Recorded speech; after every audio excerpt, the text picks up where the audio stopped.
George, I'm probably the wrong person to opine about whether it was booing or whether it was cheering or what ratio it was, because I think that all volume meters are accurate in stadiums. So I am not the most sharpened ear on these things.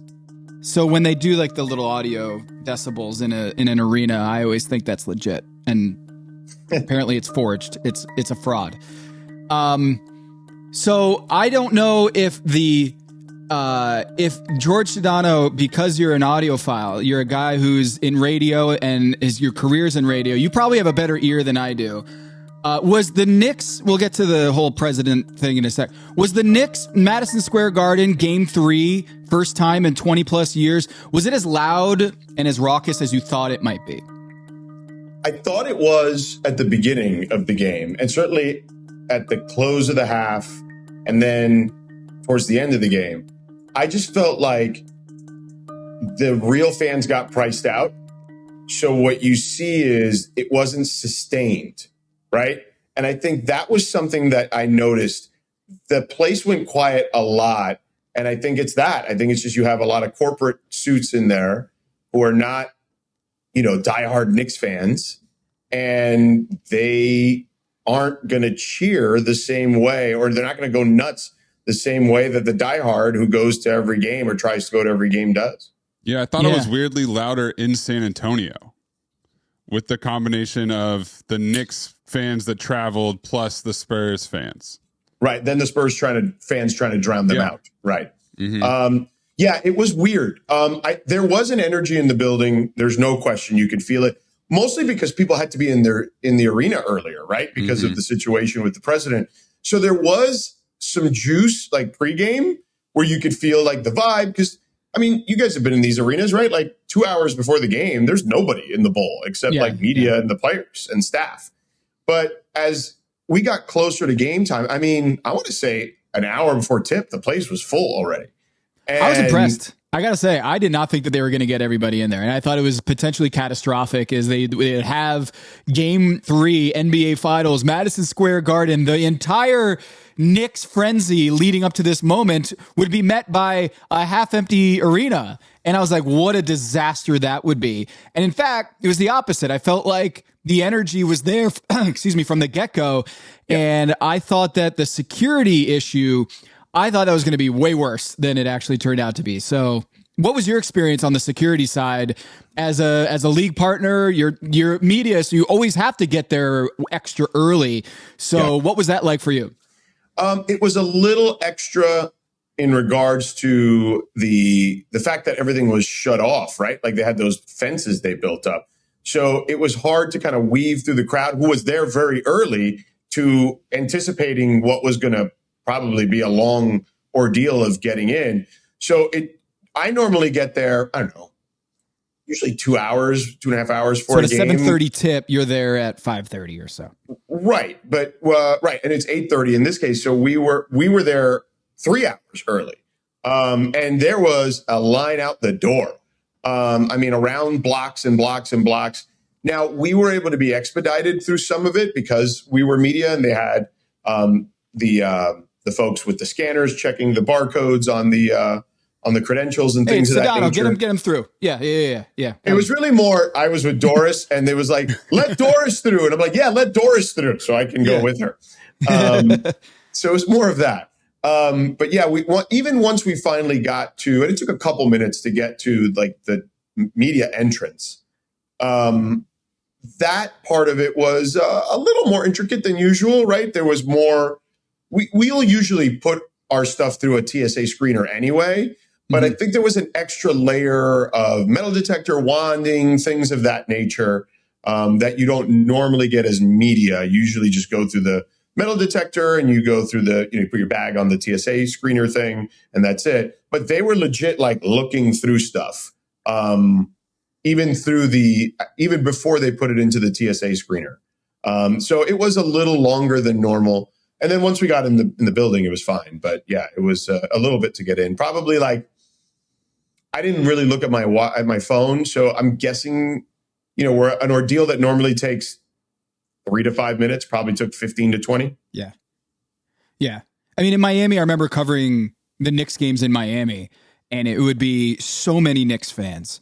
And I can't even tell you what I would imagine if you had told me, George, back in those days when Melo and J.R. Smith, if you were like, oh, they're going to be in the NBA finals, Trump is going to be president, and it's all going to happen in game 3. You were there for it. So I can't even imagine the energy in the building. Was it nervousness? Was it like anticipation? As a radio crew, like, how do you tell the story of what game 3 was like? No, they were hyped. Like, they were fired up. Like, it was a buzz, an energy, an excitement to it. It was not nervous at all from the beginning. They were there for a coronation.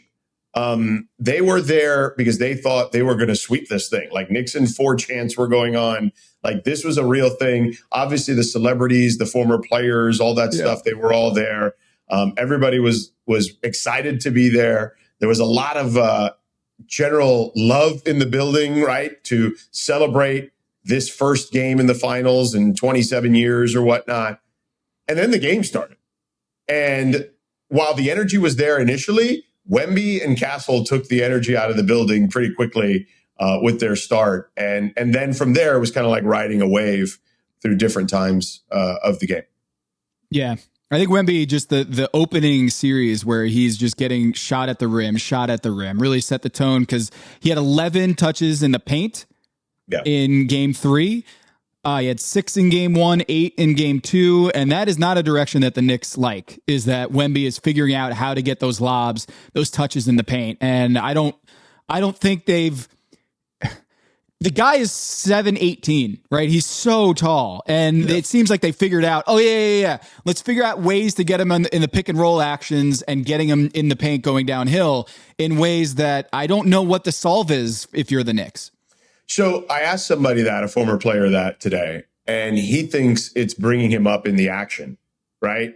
Because then he has to be part of the action away from the basket, or they could drop, but then you can attack him on the drop. So they think that could be the adjustment for Mike Brown and company. I'd be curious to see how they handle that. That would mean the guards would have to fight a little harder. Although those guys, I am so impressed with Stephon Castle, and we'll get to Wemby in a second because obviously there's a lot to talk about there too. But Stephon Castle, to me, this guy is such a throwback. And when I talk to people about him the last 2 years now, it really is that. Like, they all say, like, man, he's old school. Like, he's a dog. He does not. Yeah, he is a dog. I mean, in every sense of the word. I know Wemby said he's the most mature guy on the team. He's close. I would say that he takes business very seriously. He does not even sound like a young guy when you talk to him. Like, he sounds like a grown up when you talk to him. And I am just thoroughly impressed with him. Same with Dylan Harper. Fox, I was a little worried about Fox in that game. And then he kind of came up pretty darn big at the end. But, he's clearly dealing with something, with that ankle, that high ankle sprain. And I'm guessing he's taking all sorts of stuff just to get through the games. And that's just reckless speculation on my part. But at this stage, I would imagine anyone would. But yeah, I'm more confident of the Spurs in this series. While I have been maintain a level of confidence that they would be in this series, yesterday really reinforced my belief that this could be a long series. Yeah, I think Stephon Castle, the way that first the catch and shoot 3, the bailout, the dagger there at the end where wide open, but still you need that guy to hit that shot and De'Aaron Fox to hit that shot. And that was kind of like the analysis for me in this series. I picked Spurs in 5, which obviously I'm an idiot for picking because it's not possible. At least Eric Corgi has it in 7, so whatever. I know, Maze. I keep bringing Corgi up.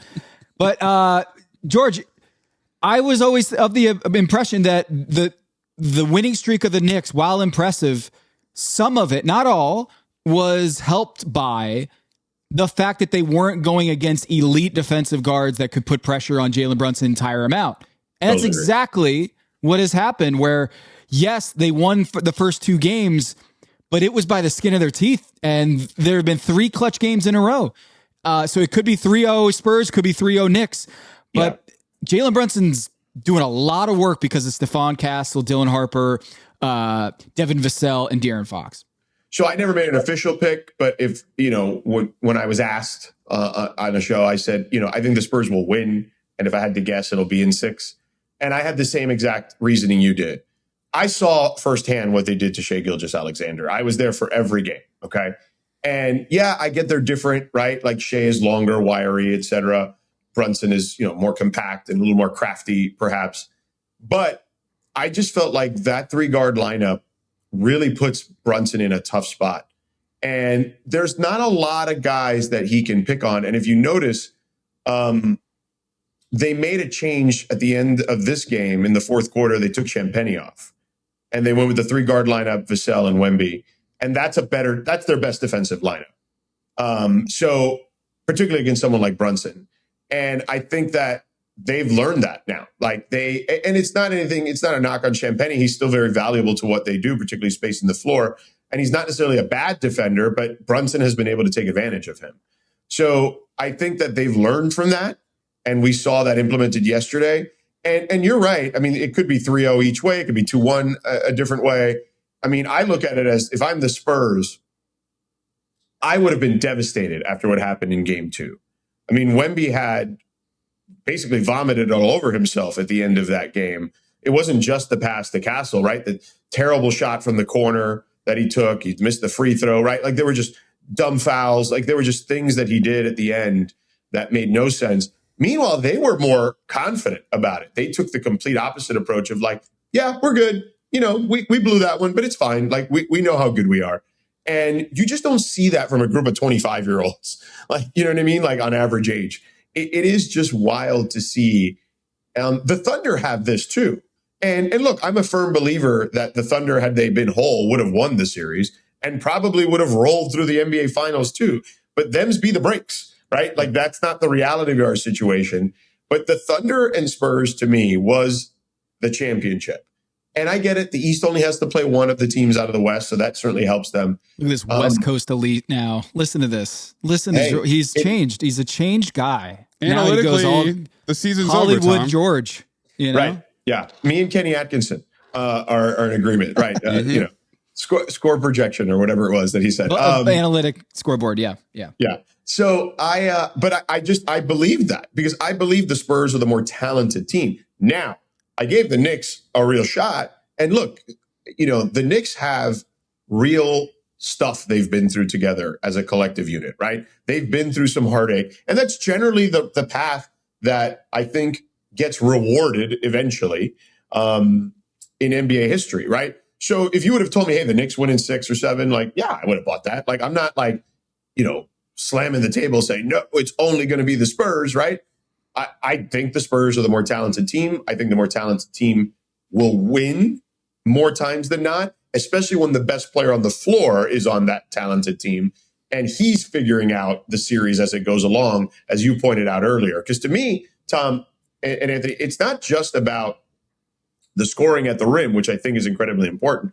The 6 assists to me were big.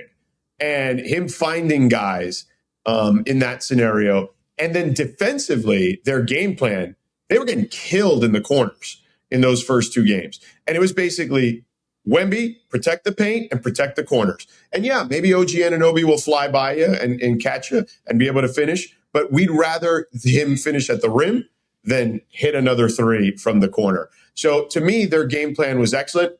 Again, if they bring him up and they get him involved in the pick and roll action and they're able to change their fortunes that way, so be it. I just think that it's going to be easier said than done. And I think the Spurs can win this series right now. I know that seems crazy. I felt that way at 2-0. I feel that way at 2-1 still. I could see us going back 2-2 personally to San Antonio. Yeah, one of the things that dominated the first 2 games was Towns outperforming Wemby. That matchup one-on-one. The early Finals MVP talk for Towns. I had him Finals MVP front runner. He could get absolutely. No question. And in game 3, one of the adjustments besides getting Wemby to the bucket a lot more was they put Castle on Towns more than they have the rest of the series. 63 possessions.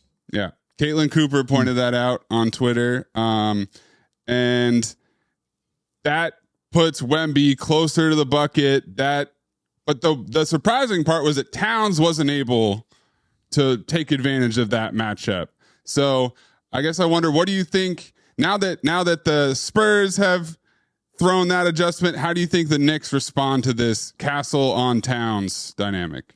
I'd be curious to see, because I think what you need to do is bring him out to the perimeter a little bit. And I think that, what I would do is, they get Towns on the perimeter and they do their point cat thing or whatever. I think with Cat, what you want to do is get him off the ball and then get him back on it. And then that way he's got either some momentum driving or he can pump fake and they, fly by, right? Like, because they got to respect him from wherever he plays it on the floor. So I think that would be something that I think you could do, is just get him off quick, get him back on, and go from there. Usually you see that with guards a lot, to be honest with you. As a matter of fact, I'm trying to think. The Lakers, I saw them implement that with Reeves when he came back.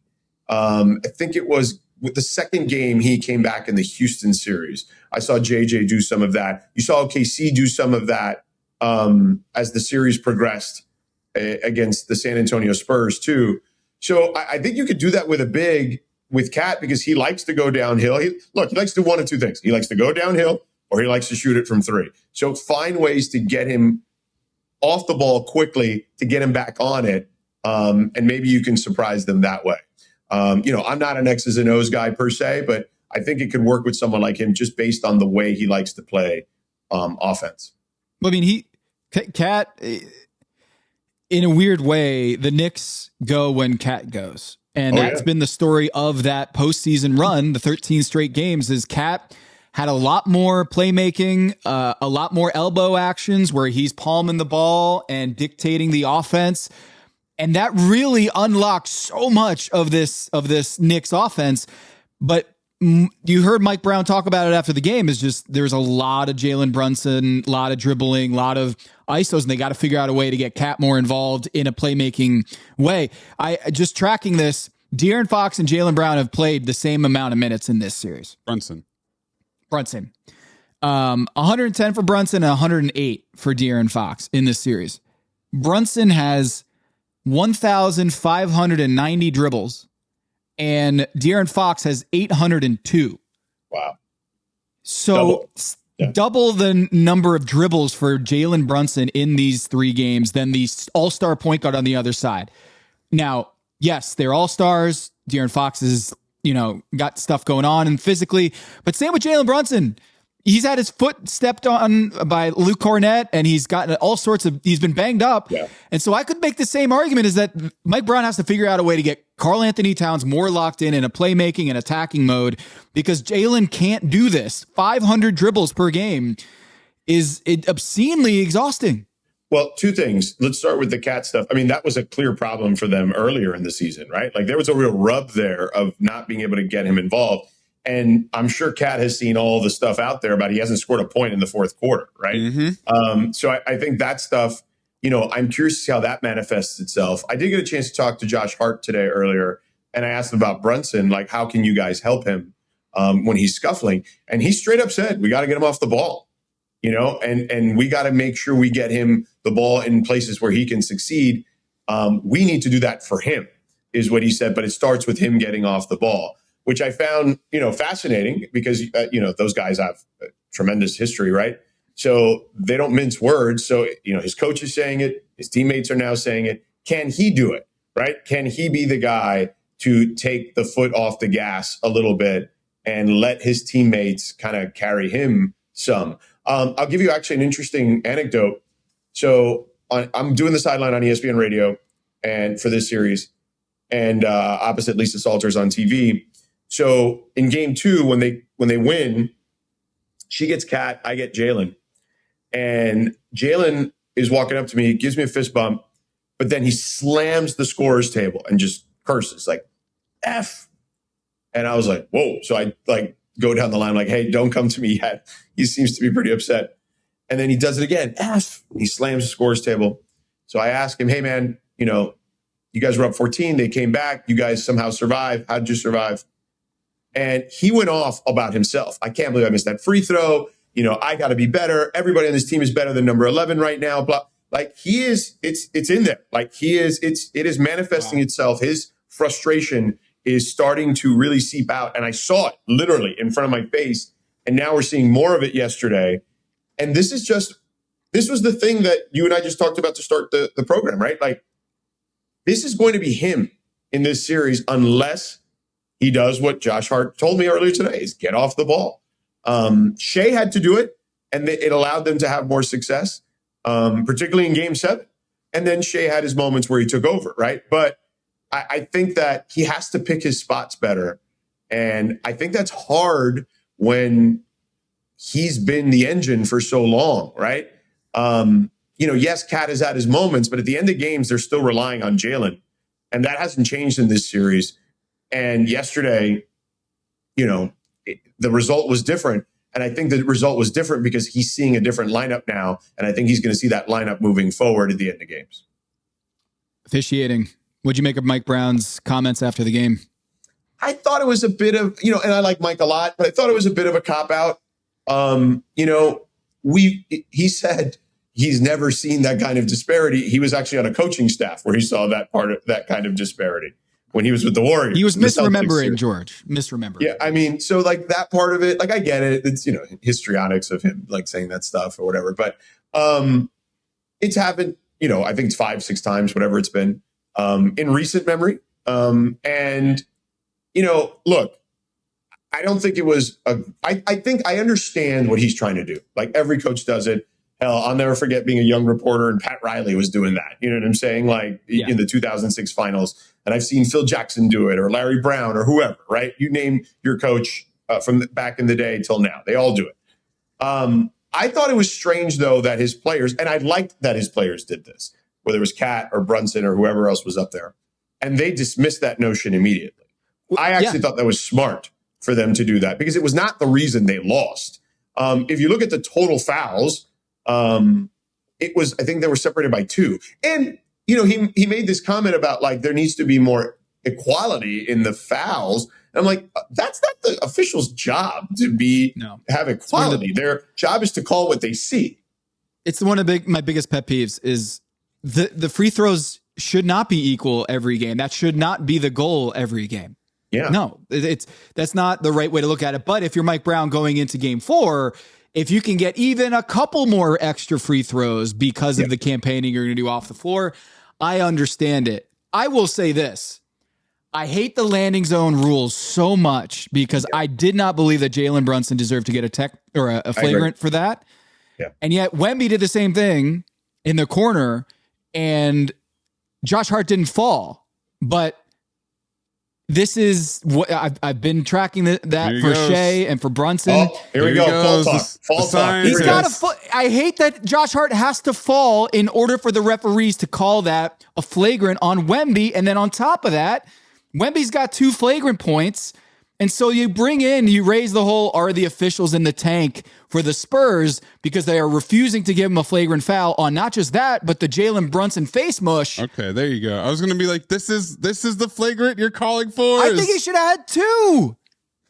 But they can't do that because apparently that's going to get him suspended for having 2 flagrant points. And I just think the officiating on the whole, the free throw disadvantage is not the way to go about it.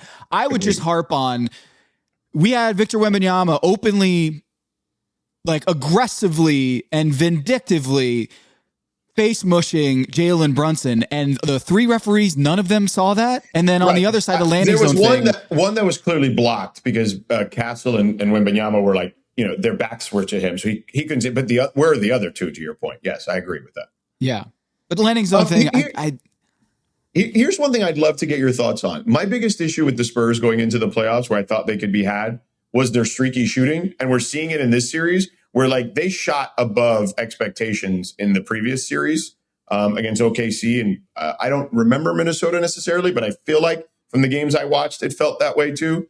And I'm not even going to count Portland because, whatever, that was just a mismatch. But this is the series where I feel like they still have not had a great shooting game yet, in my opinion.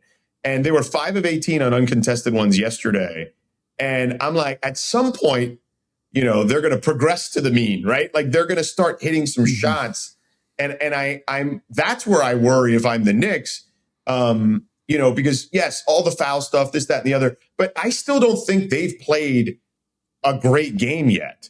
Like where I think the Knicks, people say they haven't played a great game. I just don't think the Knicks can play any better than they've played against this Spurs defense. Yeah, to your point, in this series, the Knicks' expected field goal percentage is 54, and the Spurs is 57. Expected effective field goal percentage, so it's weighted for three-pointers. So the Spurs are getting better shots, but they're almost equal in the actual shot efficiency. Right. So the Spurs are shooting 8 points worse, percentage points worse than they should be, and the Knicks are about 5 percentage points worse than they should be. So to your point, the Spurs should be doing better, and like the looks that they're getting, Wemby's getting more shots around the basket, which obviously increases their effective field goal percentage expectation. So I do think that the big Spurs hot shooting game has yet to come. And if Jalen Brunson has a 40% usage rate already in this series, and last series against the Cavs, it was 28. Right. Like they're just daring Jalen Brunson to go ISO hero ball, and the Spurs are, I think they're happy with that. I think they're happy with Jalen Brunson dribbling the air out of the ball. Yeah, they absolutely are. There's no question about that. I think they feel so confident in what they're able to do against him that's why they started deploying Victor the way they did defensively, right? Like, hey, just protect the paint in the corners. The rest of the guys can deal with Brunson. I think that can work. I don't know, man. Like I feel for Knicks fans because this is their moment. And I feel for the league, honestly, because if you're going to get Wemby and the Spurs, this is the year to do it, right? And I think that's where we were all headed, like mentally, after the first two games. But I think you have to have a serious recalibration. I mean, if you put a gun to my head and asked me, hey, do you think the Spurs can win 4 straight? I'd be like, yeah, I think they can. Yeah. Game 4 is going to be real dicey for that. We've been saying the city of New York is going to burn when they win. They lost Game 7 last year. Remember, they got blown out in Game 7 last year against the Pacers, and they named every city in the city after one of the players before that. So I can only imagine what just kind of how down the city's going to be. George, who's the most impressive interview for you? Like when you're getting after the game or before the game press conferences, who do you want to go get on both sides? I would say Cat or Josh Hart for the Knicks are usually the best guys to talk to. Jalen is very Derek Jeter. He doesn't give you much. Like he sounds like he's giving you something, but he doesn't really give you much. You know what I mean? And that's by design. And it's funny because he's so much more engaging off camera or off mic. You know what I mean? He's like Tibbs. Tibbs is not a fun interview, but when you get him off mic, he's great. Yeah, for sure. Look, Victor's very thoughtful. During the playoffs, he's been a little short, but I think when we've gotten him in a more relaxed setting, he's been fantastic. So he's great. Did you and Lisa get a laugh over a post game? People making memes about Lisa being out of the shot. Hey, listen, I've been there. Okay. So here's a funny story. So I had them in the opener this year against Dallas, and we had our, when they won, I could see our camera guy, Shane, who's one of our best, like he has like a talk back to the director in the truck, and he hits, and I can see what he says. He goes, I can't get both of them in the shot. And I start laughing, and he's like, and I hear the direction in my ear, and they're like, just move back, get them, get a wider shot. But in the finals, it's tougher because there's so many people on the floor. Like there's people coming from all different sort of directions. This was a little easier. It's game 1 of the regular season. You know what I mean? We could clear the floor a little easier. Nobody's like running onto the floor. There's not league people. There's not people running on to set stages for shows and whatnot. I understand totally Lisa's plight there. because I've been there a number of times this year in particular with him. I remember in Miami, Rachel's competitive advantage was that she was shorter and could get in the front and get everybody in the scrum, in ways that if you're taller, you're like, all right, I'll stand back here because I can still reach over there. Rachel actually taught me many years ago a really cool move. And now I haven't been able to do it with Wemby because they are very specific on where they want him to do the interview. But like what my rule generally of thumb is, 7 foot or above, I'm going to take him to the scorer's table and I'm going to be like, take a load off, big fella. Yeah. You know what I mean? And then that way I'm still not looking at him eye to eye probably, but I'm at least, it doesn't look like I'm their child. You're in the shot. Yeah. Oh, I'm definitely in the shot. I'm like waist up in the shot in that scenario. So yeah, like Joel Embiid for sure. He doesn't mind taking a load off. Anthony Davis in the past definitely doesn't mind taking a load off. I feel like the cutoff for me is like LeBron. Like LeBron, I'll stand. You know what I'm saying? Like, but that's about it. Wait, Maze, did you have the same thought with the kid who ran onto the floor to get the selfie? Is that it just the angle of cinematography didn't work? He needed to he needed to think that through. You gotta widen out that lens, man. You need the selfie stick for that scenario to get the range that you need. But yeah, and he didn't even get his claws out there because he had a jacket on his t-shirt had some claws on it, and we never knew what it was. George, who are you most starstruck seeing walk around courtside at MSG? We got NBA or not? Like we got Derek Jeter, we got Spike, we got Dave Tina Chappelle Fey was in the building. We got all the old Knicks legends. I'm not really a star bleeper, so none of those guys really. I also work in LA a lot. You know what I mean? So like, okay. There's no like one gets you excited in New York. Yeah, not really. Actually, you know who I went up to and talked to?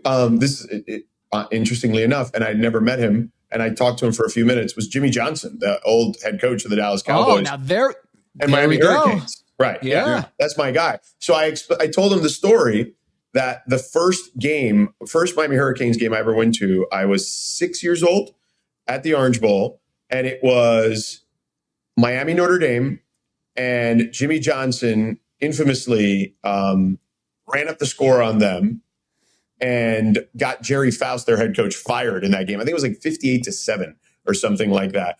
And I told Jimmy, you made me an instant fan that day. Like 6-year-old me has never looked back, right? At like, this is, I love this team and this sport, right? And he was laughing. He was like, everybody always tells me I was running up the score. I was putting my third stringers in there, and it's not my fault they were scoring on their first stringers. And I was like, yes, I just want to tell you how much I love you. And that was it. That was the one guy. I talked to Jimmy for a little bit. And but everyone else, like, whatever. I don't know. I mean, that goes back to young George. That goes back to before all the whining and dining and celebrity elbow rubbing. Speaking of whining and dining celebrity, I'll tell you a fun moment, which was cool. But I don't know if I was starstruck, but it was cool. In San Antonio, Barkley had a dinner, and we were at the dinner, and it was outdoor. Amin was there, and we stopped by afterwards because we had gone to a different dinner place. But we saw them out there when we pulled up in the Uber. It was right next door to the hotel, so we walked over, and he's like, "Hey, have a drink, hang out." So we're all hanging out there. Everybody's telling stories. And then all of a sudden, Ben Stiller walks past us. And Barkley goes, "Ben, sit your ass down. Have a drink with us." And Ben doesn't drink, but he came over and he introduced himself and said hello to everybody. And Ben just chopped it up and talked basketball with us for an hour. It was hilarious. Yeah, Amin told us about that interaction. And he said that a mariachi band came over to the table. Yes. While Ben was there. And so one of our favorite moments in Cinephobe is the Heartbreak Kid and the mariachi band. And he said he locked eyes with Tim Legler. Yes. And they thought of the same. Yeah, they did. They absolutely did. And it was funny because the guy that paid for the mariachi band was at a table, I guess, right down the way. And he came up to Charles and he said, Charles, I know you don't like the tortas in San Antonio. That's slang for a heavier set woman in Spanish. And he goes, but I hope you enjoy our music. And And by the way, the ladies were loving Charles in San Antonio, so I don't know what he's been talking about. They were all wanted to take selfies with him. He was the king in San Antonio. He's the king everywhere. It was hilarious. And then Charles took a picture with them. But yes, it was funny because of the Heartbreak Kid. Yes, it was also hilarious because of that. On the big board, you're expecting to see Ben Stiller. You're expecting to go out and Charles is holding court. Yeah. I didn't see Jimmy Johnson. Where was he on your big board of people you'd see at game 3? Like, what is the connection there? I'm missing World something. Wide West. Yeah. He's tight with World Wide West. They go way, way, way back. I don't know if it goes back to the college days when Jimmy was coaching Miami or it was just the Cowboys days. If I had to guess, it was probably the Cowboys days. But yeah, him and West, super tight. He told me the story. Yeah. Camden connection. Yep. Yeah. I mean, listen, They don't call the man World Wide West for a reason. You know, I mean, they don't. They call it that for a reason, right? Yeah. What on your map of like the Trump being at the game 3 of things I got to prepare for as a sideline reporter for ESPN Radio? What was that experience like for you? And like how to cover that experience? Well, we were just going to make a quick mention of it. We were not really going to belabor that, in all honesty, because we mentioned he was there. If he would have, we mentioned, he was in a suite. And that was kind of it. Like we weren't really going to talk about it for very long. And I mean, I don't know what the TV broadcast was like. I know they showed him clearly during the anthem and, the boos were cascading in the arena at that point. But were you watching the Jumbotron or were you? I was. Yes. Yeah. Yeah. I mean, because Lisa and I sit at Madison Square Garden. It's kind of like tucked away behind like the opposing bench. So if you notice where the opposing bench is, there's like a vom, like a hallway behind, and that's usually where the teams, both teams can come out of there, but usually that's the Knicks locker room that's right there. And then, so the seats on the baseline end right there where the opposing bench is, and then they build out this little like bunker area for like the reporters, and in that case, a couple of league people were behind us.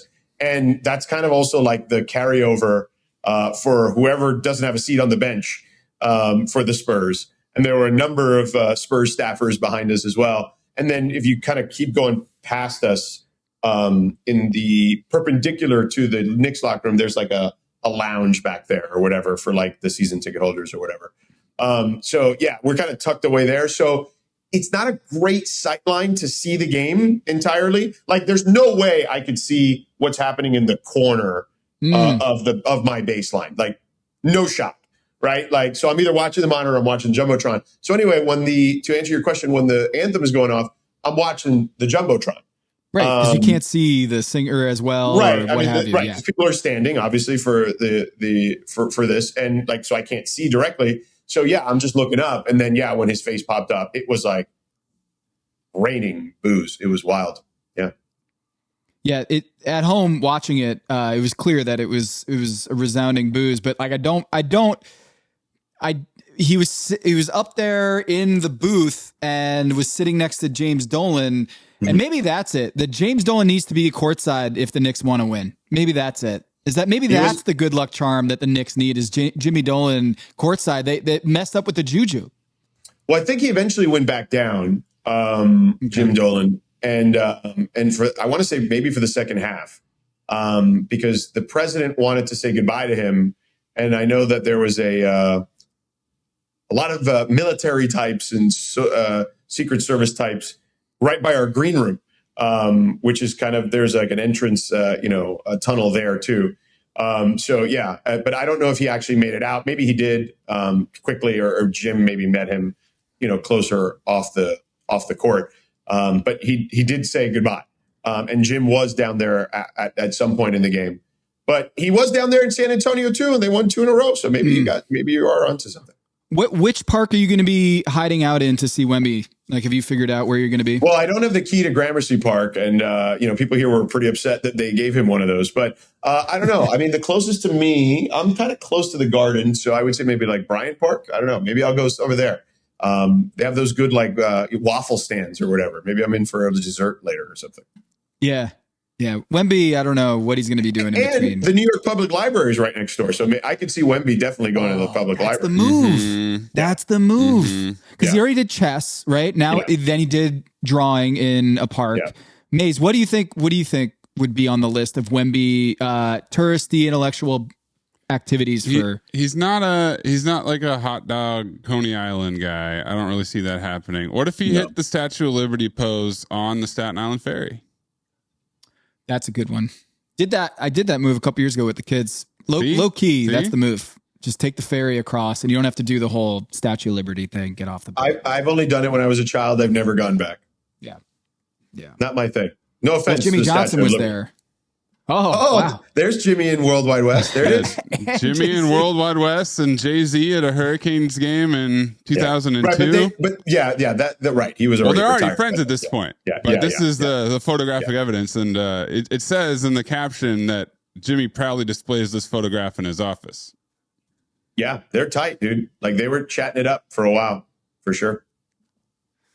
Have you done a game with my guy Greg Olson, Charlotte's Finest? I have not. No, I mean, he works for Fox, so I've never done a game with him. I think he's excellent. I think he's the best NFL guy they've got on Fox. Like as far as an analyst, he is amazing. And I don't say that just because he's a Hurricane, but he really is so freaking good. I mean, he won an Emmy this year, for God's sake. Yeah, not too many of us have. You know, it's exclusive company. You know. Well, you haven't won a Pulitzer though. I haven't. I'm working on it. We're working on something for me. Let me tell you something. No one has paraded that comment around more than a meme the last month. Holy moly. Yeah, who would have thought that he would outpace Pablo in references to the prize? Yeah, right. Wait a second. It is Pablo Torre finds out, not a meme finds out. I mean, what are we doing here? Like, I get it. You were part of it. I'm not trying to take it away, the glory from you. But although it is a less likely win. You know, so you do have to give him the credit for like overcoming more, like Pablo, you know, the pedigree, the name on the door. Right. Yeah. Amin snuck in there, got one. Really is amazing. It is. It really is. I still marvel at it. But listen, shout out to Pablo, man. Those guys doing so, everybody's afraid of Pablo now. I don't blame them. Yeah. I don't think we're going to get that wrapped up anytime. Like I think the latest episode is like, all right, we got to go rally the troops again and just do even more paperwork to get to the bottom of the side deal. Well, but maybe it's already 10, done. Right? Well, how many episodes are we in? That was 11, I think. I think that was 11.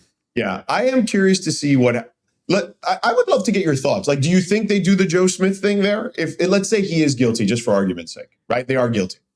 What happens there? They have to have a pound of flesh, something, but just to say that they were able to hold him accountable for his actions, but not give him drop the hammer on him. I just, and even if they do take away a couple picks, they got this pick.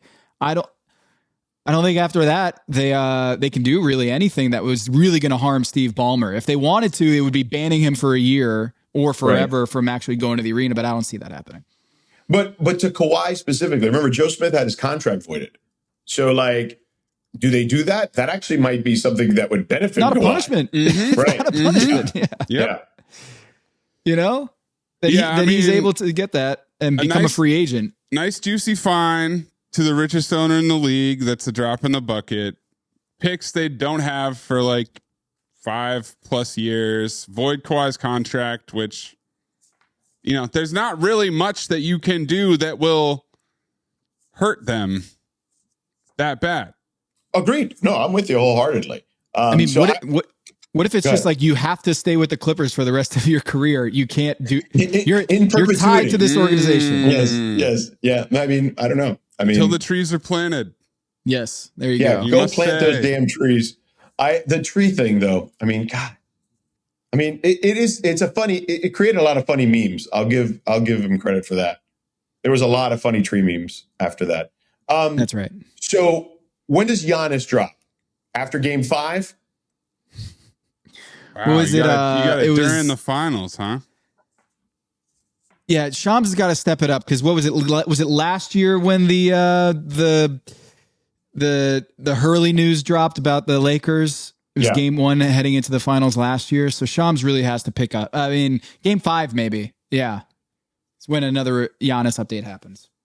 And we're expecting Miami. Like that's where everybody is at this point. I mean, it feels like inevitable now. I mean, people are all upset. Like, well, if they trade Hero and Ware and Jaquez, what are they gonna do? Like the rest of the supporting cast? I'm like, have we learned nothing from the Miami Heat organization that they're just gonna find guys and like Khalil Ware? I don't think anyone or Tyler Hero or Jaime Jaquez were like, wow, what a great gets that the Miami Heat got. No, they're just going to continue to find these guys, and they'll be. I mean, Davion Mitchell was the best player on the team in the playing game. And I know Bam got hurt, but that guy was awesome. Yeah, and here to your point, if you really look at it, regardless of who their star has been, right? When Shaq came, I mean, they lost a lot of talent, right, in that trade, but they got Shaq back and they figured it out. Right. Like, and the same thing with LeBron that first year. I mean, you and I were there, Tom. Like that first team was kind of bare bones. And honestly, they had some bad luck. Remember, Udonis and Mike Miller both were hurt that season for different stretches of time. And had they maybe been healthy, who knows what that would have looked like. They still weren't a great team, but by year 2 and 3, they were, rocking. And that's when they won the titles. So, like they have a history of finding guys, and whether that's bargain basement guys or developing guys, like I don't think I'm really worried if that's where he ends up. I just am surprised the market is as soft as it is for him. I think everybody's soured on him a little bit, George. I think it's been too turbulent of a year, and he hasn't had an opportunity to really remind people how good he is, that he can stay healthy, stuff like that. He's out there making every commercial known to man, including, have you seen this terrifying? I've seen everything. Grease? The wig? Yep, where he's doing the slick back. He's trying to do the John Travolta. Yes. But if you go to his sponsor, Kalshi, 50% Miami. That's the favorite. 15%. Well, stays with Milwaukee or retires. He's a board member and investor of Kalshi. And if they have it at 50%, keep your third eye open. Yeah, I am. I'm genuinely curious to see what happens because I do think he's going to come back and play. He's going to, when he comes back, whatever team he ends up playing for, or he gets traded to, he's going to want to play like every damn game, and he's going to want to, like, to your point, Anthony, prove to people I'm still the best player in the Eastern Conference. And I think that, he probably is when he's healthy, right? Like, is there anyone else you'd take above him? If Paolo Banchero is put on the table and Sean Sweeney gets to reunite with Giannis, that's what Miami has to worry about. How's your third eye moved by that, George? No picks, though, is the problem. They have no picks. And you need picks if you're Milwaukee. You can't. That deal gets a lot more complicated is the problem, because you got to involve multiple teams. And that's the thing. And it might be multiple teams anyway, even with Miami. But when you have to include 3 or 4 teams, that gets dicey. But listen, I'm happy for Sean. Sean is awesome, dude. I'm super excited for him. You want to talk about, to just bring it back to the series here, you want to talk about a guy who has devised a hell of a game plan these playoffs for his team. It is Sean Sweeney, and he is every bit of deserving of being a head coach, just based off what he's been able to do over the last several years, going back to his time in Dallas when they went to the finals with Luka and those guys a couple of years ago. He's phenomenal, man, at devising a defensive game plan. He is now this version of what maybe Tibbs was, right? Many years ago, where Tibbs was the DC, right? For Doc and those guys. Sweeney has become that guy, where it's like you're going up against Sean Sweeney defense, you're in deep crap, Well, if he's done this with Giannis, or if he's done this with Wemby, I think he has a pretty good idea how to use the Greek Freak and defensively, as he did in Milwaukee too. Yeah, for sure. Sure. We have a little bit of news, just kind of as we're talking about earlier. The Monty McCutcheon stated during an ESPN appearance that a foul should have been called on Victor Wembanyama when he pushed Jalen Brunson, and he added that the league is reviewing the incident to determine if a flagrant foul should be retroactively assessed to Wemby, which would give him a third point, one away from being suspended in this series. The drama. I love the drama. Monty and the drama. That's it. That's George Sedano for ESPN Radio at the NBA Finals, getting ready for Game 3. Very excited to see you try to get Karl Anthony Towns to sit down on the scorer's table after the game. Thomas, I'm going to try my best. I'm going to be like, Cat, take a load off, bro. Take a load off, Caddy. Right, Caddy? Or do we want to go Carly? I think you nailed it the first time. Townsy?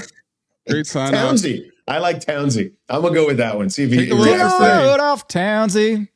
Take a load for free. All right. That's the weight. That's the band.